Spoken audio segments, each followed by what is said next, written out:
Good morning. Well, I'm going to try to speak in hushed tones because Trace is asleep, but have to work today on a Saturday and wanted to put out a quick video just reacting to some of my thoughts over the past week. It's been a very good week, speaking in terms of conservative politics and what the Lord is doing in some of the assemblies and the churches, specifically in the PCA. They've really taken a stand, and some brilliant minds have come together and have decided that truth is more valuable than fad.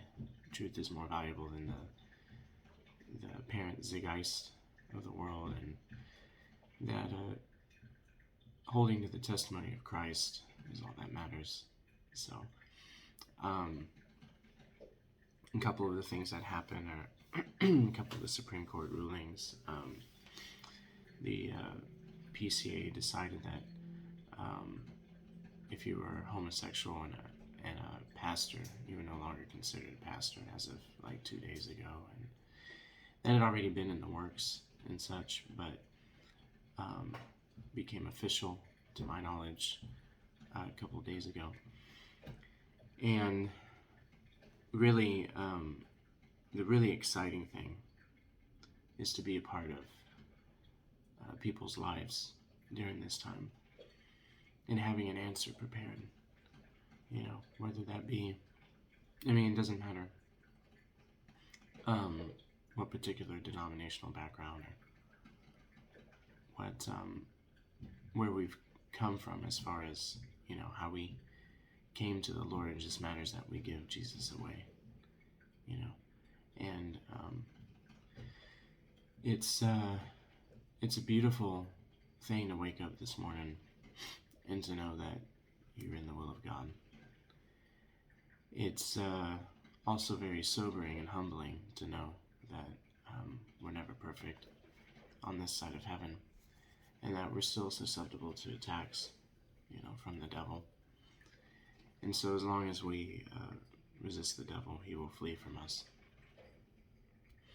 As long as we know, or at least we're aware of the enemy that we're fighting against is not of flesh and blood, then, we have a fighting chance still, I think. But Jesus is the king. Jesus is also the warrior. God fights our battles for us, as well as he gives us the opportunity to be able to fight these battles too. I think another thing that we're going to have to look forward to in the future is this belief that, God was an alien and humans were, procreated from,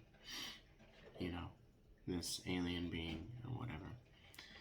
Satan doesn't change the game, he only changes the name, right? So it's the belief in the overlords and the Omega Point, the Noon Sphere, all that is still very fringe thinking, but more and more people are kind of believing that. I didn't realize that there was actually a Christian Science place here in Austin. I guess it doesn't really surprise anybody, but that type of belief, as well as those other types of beliefs from the last century, they're still around.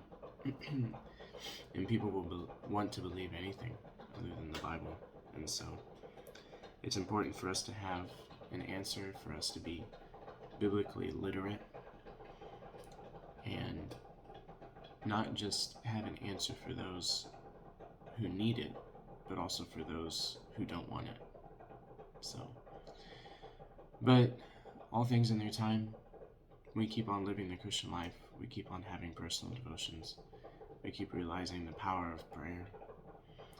And in their Christian living, we have to constantly be aware of our identity. But it's more than just self-awareness. In fact, it's not really self-awareness of our, but self-awareness at all, but but believing in the one whom the Father has sent. Believing in him means trusting in him. So, those are just a few words that I woke up with this morning. Hope y'all are doing well. Hope y'all get to enjoy this beautiful, beautiful summer June day.